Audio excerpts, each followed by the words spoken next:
Mediunidade ou canalização é a prática de alegadamente mediar a comunicação entre os espíritos dos mortos e pessoas vivas. Praticantes são conhecidos como médiums. Entre as formas mais conhecidas de mediunidade estão o transe, as mesas girantes e o tabuleiro Ouija. Mas e se eu te falar que tem casos comuns de pessoas que desenvolveram suas habilidades ainda cedo? Pois é, 2 deles no Brasil. Então vem comigo e conheça 5 casos incríveis de mediunidade infantil.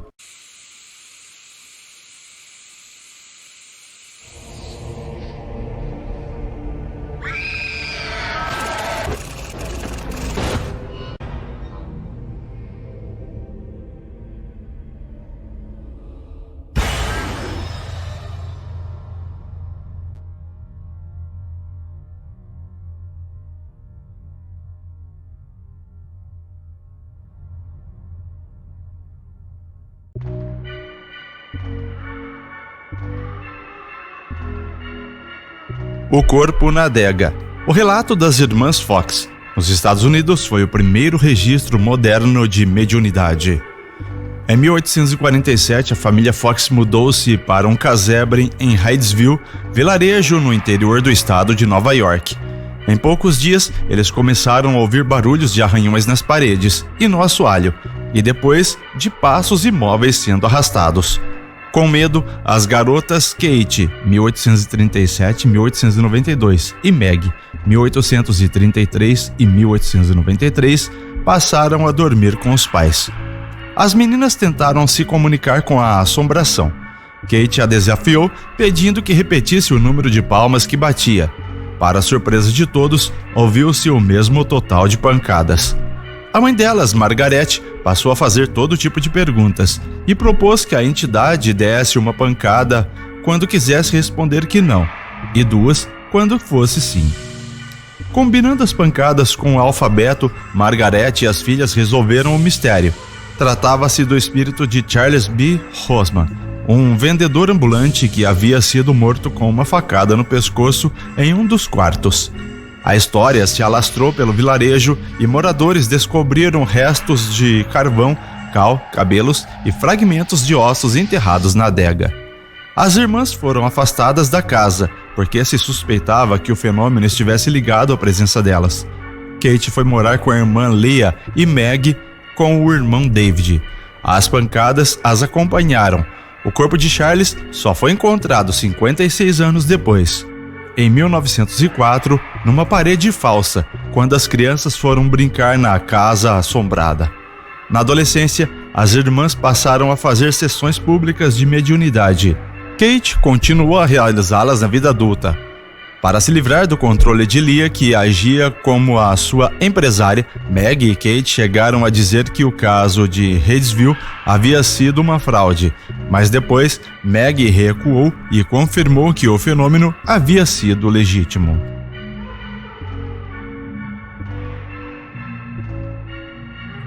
Médicos Sem Fronteiras. O vidente Edgar Cayce absorvia o conteúdo dos livros ao tocar neles e curava doenças à distância. Considerado o maior vidente da história dos Estados Unidos, Edgar Cayce nasceu em 1877 em Hopkinsville, Kentucky. Viveu uma infância tranquila, muito apegado ao avô, mas aos 4 anos testemunhou o velhinho morrer afogado em um lago.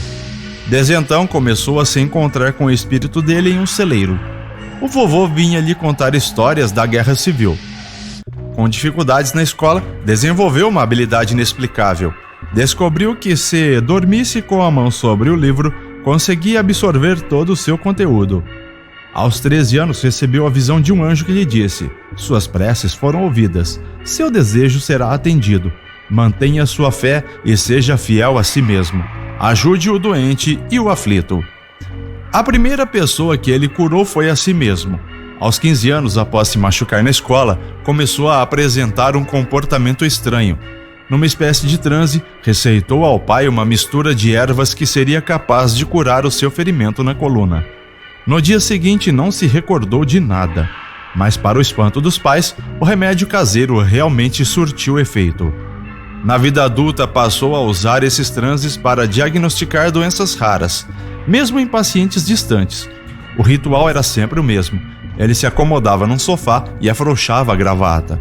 O pai lhe dizia o nome e a localização do doente e Edgar iniciava o diagnóstico com a frase: "Sim, podemos ver o corpo." Ao acordar, nunca se lembrava do que havia dito. Ele fez milhares de consultas ao longo da vida, sempre com precisão impecável, mas nem todos acreditavam. Chegou a ser detido por exercício ilegal da medicina e charlatanismo. Um hospital que havia construído com a ajuda de amigos faliu. No fim da vida, Edgar dedicou seus últimos meses apenas aos diagnósticos, realizando até 8 por dia. Morreu em 1945.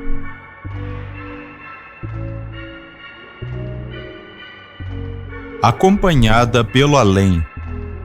A pequena Elizabeth Desperances morava praticamente só, exceto pelos espíritos que ela enxergava. Nascida em 1855 em Londres, a pequena Elizabeth Desperances cresceu numa grande casa de madeira com muitos cômodos vazios. O pai era um capitão de navio e a mãe tinha saúde frágil e passava os dias acamada. Assim, a menina vivia solitária. Sua maior diversão era brincar de boneca numa das salas e observar as idas e vindas de pessoas estranhas que só ela via.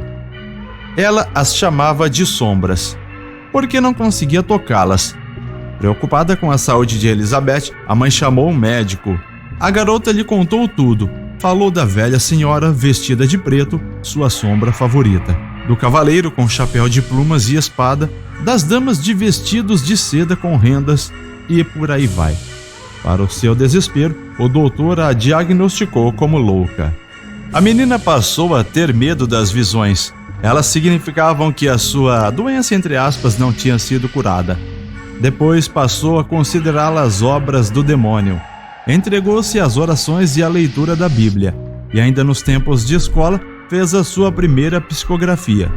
Acordou certo dia e descobriu que havia escrito o trabalho sobre o tema natureza, que não completara na noite anterior. Durante uma viagem em alto mar com o pai, Elizabeth também teve a visão de outro navio, prestes a se chocar com o seu. Mas foi após se casar aos 19 anos que as sombras voltaram com tudo. Ela só aprendeu a lidar com elas depois de descobrir a doutrina espírita. Ficou famosa por suas psicografias, evidências que as acompanharam por toda a vida.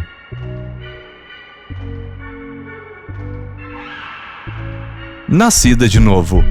Os transes de quase morte da carioca Ivone do Amaral começaram ainda no berço. Ivone do Amaral Pereira, nascida em 24 de dezembro de 1900, já com uma impressionante capacidade mediúnica. Aos 29 dias de vida, foi dada como morta após ficar 6 horas sem pulso e respiração. Só no velório, sua mãe notou que ainda estava viva. Ela havia entrado num estado de catalepsia que lhe permitia fazer viagens astrais. Mesmo mal sabendo falar aos 3 anos, ela já se negava a reconhecer seus parentes. Dizia que seu verdadeiro pai era um senhor de paletó comprido, chapéu alto, cabelos grisalhos e bigode que só ela via. Chamava-o de Charles. Ele estava quase sempre presente e ela o amava profundamente. Já pelo homem que diziam ser seu pai, não sentia nada. Aos 4 anos já se comunicava com vários espíritos. Achava que eram parentes, porque pareciam reais e estavam sempre bem vestidos. Um deles, Roberto, tinha jeito triste e ficava sentado numa cadeira da sala enquanto ela brincava de boneca. Tempos depois começou a tratá-lo como namorado e aos 12 anos passou a psicografar textos dele. A experiência de quase morte se repetiu aos 8 anos. Acordou só no dia seguinte, lembrando-se do transe como se fosse um sonho. Mas com o tempo melhorou a habilidade. Começou a recordar-se de quase tudo e perdeu o medo. Aos 14 gostava de passar as tardes lendo no cemitério, onde via os espíritos e orava por aqueles ainda ligados ao corpo em decomposição. Aos 41 anos e com a saúde debilitada, Ivone entrou num transe que durou 2 meses. Nesse período foi guiada em espírito para reviver o próprio suicídio em uma vida passada no século XIX em Portugal. viu a si mesma pulando de uma ponte, os pescadores que içaram seu corpo do rio e seu pai chorando diante do cadáver. Era Charles, o espírito que a acompanhava na infância.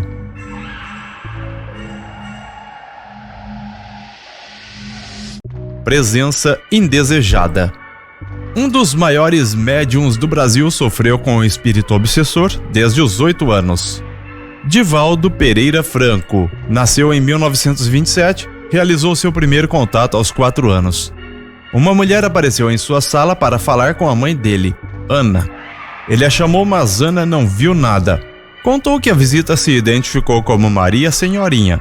Era o nome da mãe de Ana, que ela jamais havia revelado a ele.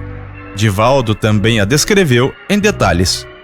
Ao longo da infância teve 2 companhias. Uma era o índiozinho Jaguaruçu, com quem sempre brincava. A família estranhava, mas aceitava. Quando Divaldo completou 12 anos, Jaguaruçu se despediu e iria reencarnar. Foi aí que Divaldo percebeu que se tratava de um espírito. A amizade continuou. Anos depois, o médium o reencontrou já reencarnado. A outra presença constante que Divaldo chamava de Máscara de Ferro surgiu quando tinha 8 anos. Era um espírito obsessor com a aparência de um sacerdote que dizia que o odiava e iria matá-lo. O garoto rezava e pedia proteção de Deus. O espírito só se acalmou após 30 anos, quando Divaldo, já adulto, acolheu um bebê que Máscara reconheceu como a reencarnação de sua mãe. Aos 17 anos, Divaldo perdeu o movimento das pernas. Poucos dias após a morte de José, um de seus irmãos mais queridos, médicos não sabiam como curá-lo. 6 meses depois, uma senhora médium apresentada por sua prima resolveu a questão. O espírito de José estava agarrado às pernas de Divaldo. Alguns passes foram o suficiente para que ele voltasse a andar. O rapaz só compreendeu suas habilidades quando um primo, também médium, confirmou à sua família que ele não sofria de alucinações. Pelo contrário, Divaldo havia recebido a missão de ser um elo de comunicação com os espíritos. Ele se dedicou aos conhecimentos da doutrina e hoje, aos 88 anos, é considerado um dos maiores médiums do mundo, com mais de 250 livros psicografados. E eu quero saber a sua opinião. O que você achou desses 5 casos incríveis de mediunidade infantil? Deixe a sua resposta nos comentários, pois estou bastante curioso. E já te convido para se inscrever em nosso canal e ativar as notificações para não perder nenhuma novidade. E eu te espero em nossa próxima história.